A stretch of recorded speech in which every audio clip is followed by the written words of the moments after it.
Hello everybody, welcome to Saxon's Hydrosphere. I'm Saxon and I love music and I love movies, and my purpose with this channel was to create a space where music and movie fans can coexist in the same space. And with that in mind, today we're here to talk about Marillion's new album, An Hour Before It's Dark. An Hour Before It's Dark is the 20th studio album from Marillion.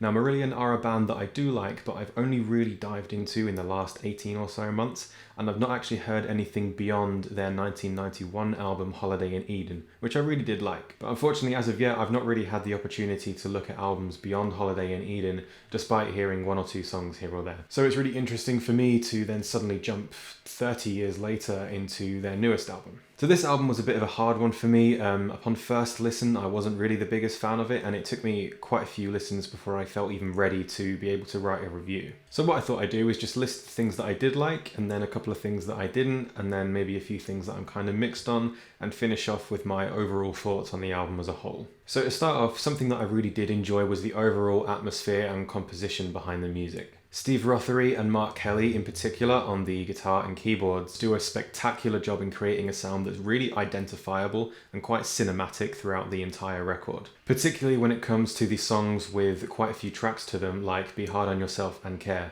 which incidentally were my two favourite songs on the record. The first of which specifically I love for its message of pushing yourself out of your comfort zone and messages of constructive self-criticism. Be hard on yourself, you'll be glad you did, run towards the things that scare you, I heard you say life's what you settle for, are all lyrics that really stuck with me and resonated very loudly with my life at the moment. Which actually brings me nicely to something else that I loved about the album, which were the lyrics. Steve Hogarth is very unique and extremely poetic with his words that can't really be compared to many other songwriters out there. The themes around the album, for me at least, seem to revolve around humanity, our nature as human beings, our individual effect on the world around us despite our time here being very limited. You know, questions like, is our very existence poisoning the world around us, making things worse for each generation to come? Or are we growing with the hardships and all the uncertainty surrounding the world right now? Which isn't a new concept or question, it's definitely something that's been explored before, but the way it creeps in across this record,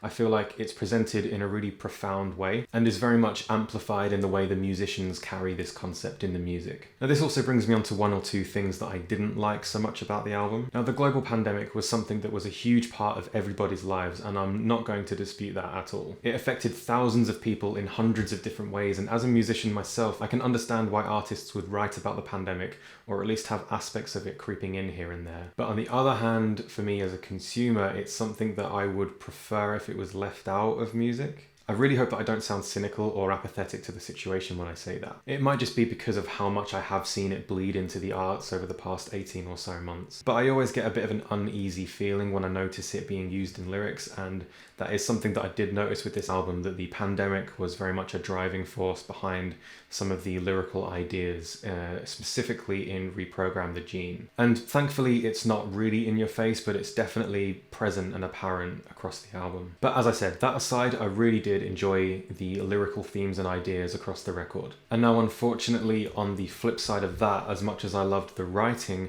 I'm not too big of a fan of Steve Hogarth as a singer. I don't want to do the whole thing where you compare frontmen, but going back to Marillion's earlier work, I really do prefer Fish as a singer. And when Steve did replace him, I did think he was great on Season's End and Holiday in Eden, but something felt a little bit off and it wasn't quite the same. And like I said, I've not heard much between 1991 and now, but for this album, I just rarely enjoy the vocals anywhere. The style of delivery is somewhat reminiscent of Lou Reed, and it's just a style that's not really my cup of tea. And the tone and timbre of his voice is something that doesn't really resonate with me well either, unfortunately. I hate to sound like I'm just smack talking Hogarth's voice, but it's not something that I could vibe with very well, and I found it hard to look beyond at some points. I also feel at times that the pacing wasn't quite up to standard, and it could feel like a little bit of a drag at times. I definitely think that the album could have been trimmed down here and there, and I found that it did take multiple listens for anything to really stick with me. I've listened to this album about 5 or 6 times now, and I have to say that even after the second and third listen, the only thing that really stuck in my memory was actually the first song, Be Hard hard on yourself. So it's definitely a grower of a record, and whether that's a bad thing or a good thing, I'll leave completely up to you. But for me, the majority of the album didn't really leave much of an impression until the fourth and fifth listen around. So overall, I think An Hour Before It's Dark has a lot to offer in the overall sonic atmosphere and the lyrical themes, but it misses the mark ever so slightly on its overall polish and presentation. So Shane McKie, my top tier oceanographer patron, who you've seen listed at the end of each of my videos, read my script for this review on Patreon and in a comment wrote kind of a mini review himself. And being the top tier patron that he is, I just wanted to take a moment to thank him, and I thought I'd read out his thoughts on the record as well. And I quote, "Thanks for the review of this. In my honest opinion, brilliant album. Being a fanboy of Marillion since the mid-80s, it is good to get a balanced review of somebody looking in. I too needed a few listens until it clicked. I agree that the cut and paste style of music that Marillion have produced on their last 3 albums is an acquired taste and something fans of the band have got used to. While I agree with you about his vocals, I don't think you can compare his voice now to his voice on Season's End, as that was 33 years ago. I do agree. I know that there was 30 years between them and people's voices are bound to change in that time.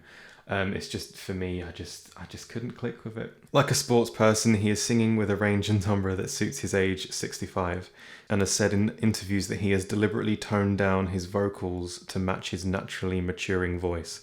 Also, these songs, like most of Marillion's output, will probably shine when played live, and his voice needs to be able to hold up to playing a show after show. That's also true. The mention of the pandemic throughout the album does grind slightly, but as always, there are double meanings to his lyrics.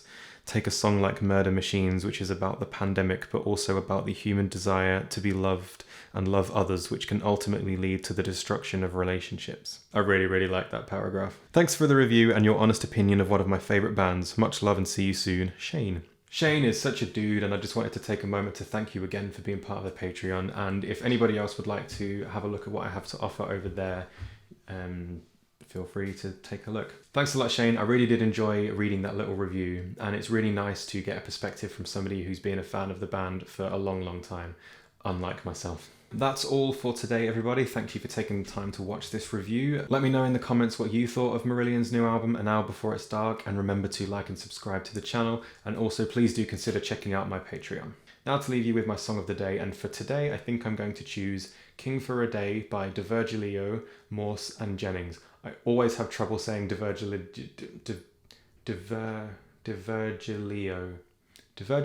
Morse and Jennings, from their new album Troika, which is one of my favourite albums this year already. I think Troika is going to be a very high contender for one of the best albums this year, and I will leave a link for that song down below. Thanks a lot and have a nice day.